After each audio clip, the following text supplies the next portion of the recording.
পররাষ্ট্র মন্ত্রণালয়ে উপদেষ্টার সঙ্গে বৈঠক করছেন পাকিস্তানের পররাষ্ট্র সচিব আমনা বালুচ। এছাড়া যুক্তরাষ্ট্রের দুই উপসহকারী পররাষ্ট্রমন্ত্রীও উপদেষ্টা এবং সচিবের সঙ্গে বৈঠক করছেন। সেখানে আছেন সহকর্মী নাইম আবির। জানবো তার কাছে বিস্তারিত। আবির, পররাষ্ট্র উপদেষ্টার সঙ্গে পাকিস্তানের পররাষ্ট্র সচিবের বৈঠকে কি কি বিষয়ে আলোচনা হয়েছে, বিস্তারিত জানাবেন।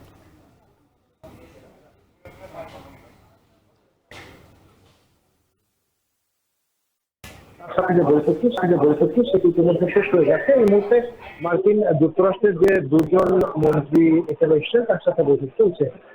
যেহেতু পররাষ্ট্র সচিবের সাথে বাংলাদেশের পররাষ্ট্র উপদেষ্টার যে বৈঠক সেটি সৌজন্য সাক্ষাৎ, সুতরাং মোটাদাগে দ্বিপাক্ষিক সম্পর্কের বিষয়গুলো এই আলোচনায় আসলে প্রাধান্য পেয়েছে। আর মূল বৈঠক অর্থাৎ বাংলাদেশ এবং পাকিস্তানের মধ্যকার পররাষ্ট্র পর্যায়ের যে বৈঠক সেটি তো অনুষ্ঠিত হয়ে গেছে। সেটি হচ্ছে কনসালটেন্সি, সেটি পদ্মায় প্রায় 3 ঘন্টা বৈঠকটি চলেছে। এবং সেই বৈঠকের কথা যদি বলি তাহলে সেই বৈঠকে স্থান পেয়েছে বাংলাদেশ এবং পাকিস্তানের মধ্যকার দ্বিপাক্ষিক সম্পর্কের যে বিষয়গুলো। একই সাথে 5 আগস্ট বাংলাদেশের রাজনৈতিক যে নতুন প্রেক্ষাপট, নতুন বাস্তবতা, সেই বাস্তবতায় বাংলাদেশের সাথে পাকিস্তানের সম্পর্ক কেমন হবে, ঢাকা ইসলামাবাদের সাথে যোগাযোগ ব্যবস্থার বিষয়গুলো এখানে উল্লেখ পেয়েছে।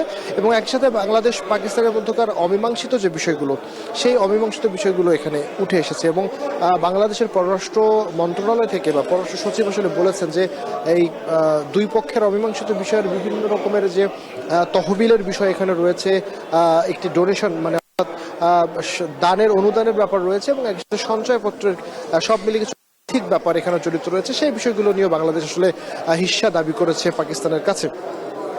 এই বিষয়গুলো মোটাদাগে আলোচনা হয়েছে। এবার যদি একটু মার্কিন যুক্তরাষ্ট্রের দুই মন্ত্রীর সাথে এই সফরের বিস্তারিত একটু বলতে চাই। এই মুহূর্তে তারা বৈঠক করছেন পররাষ্ট্র উপদেষ্টার সঙ্গে। এর আগে তারা পররাষ্ট্র সচিব এবং উত্তর আমেরিকা যে উইং আছে সেই উইংয়ের ডিজির সাথে বৈঠক করেছেন এবং সেখানে তাদের সাথে দুই মার্কিন উপসহকারী পররাষ্ট্রমন্ত্রীর সঙ্গে রয়েছেন মিয়ানমারের ভারপ্রাপ্ত রাষ্ট্রদূত। সুতরাং এখানে বোঝা যাচ্ছে যে তাদের আলোচনার মধ্যে একটি বড় ইস্যু থাকবে রোহিঙ্গা প্রত্যাবাসন এবং মিয়ানমারের বিষয়। এছাড়াও নিশ্চয়ই জানেন যে 37% শুল্ক আরোপের যে বিষয়টি রয়েছে মার্কিন যুক্তরাষ্ট্রের পক্ষ থেকে, সেই বিষয়টি যদিও 3 মাসের জন্য স্থগিত করা হয়েছে, সেই শুল্কের ব্যাপারগুলো বাংলাদেশ এবং মার্কিন যুক্তরাষ্ট্র কিভাবে সমাধান করবে সেই বিষয়গুলো এখানে আলোচনা রয়েছে। এছাড়াও বাংলাদেশের বর্তমান সরকারের সংস্কার প্রক্রিয়া থেকে শুরু করে গণতন্ত্র, নির্বাচন, এই বিষয়গুলো নিয়ে এখানে এই আলোচনায় আসবে। এবং একটু জানিয়ে রাখি যে পাকিস্তানের পররাষ্ট্র সচিব এবং মার্কিন দুই উপসহকারী পররাষ্ট্রমন্ত্রী তারা দুজনই কিন্তু এরপরে বিকেলে অর্থাৎ প্রধান উপদেষ্টার সঙ্গে বৈঠক করবেন এবং এই বৈঠকের মধ্য দিয়ে তাদের আসলে এই আজকের দিনের কর্মসূচি শেষ হবে। আর একটা ব্যাপার বলে রাখি যে নিরাপত্তা বিষয়ক যে উপদেষ্টা রয়েছেন এবং একই সাথে রোহিঙ্গা বিষয়ক উচ্চ প্রতিনিধি ডক্টর খলিলুর রহমানের সঙ্গেও বৈঠকে মিলিত হবেন মার্কিন যে দুই পররাষ্ট্রমন্ত্রী রয়েছেন।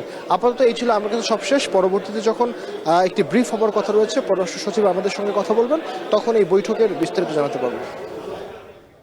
পররাষ্ট্র মন্ত্রণালয়ে উপদেষ্টার সঙ্গে বৈঠক করছেন পাকিস্তানের পররাষ্ট্র সচিব আমনা বালুচ। সে বিষয়ে বিস্তারিত জানাতে আমাদের সাথে যুক্ত ছিলেন সহকর্মী নাইম আবির।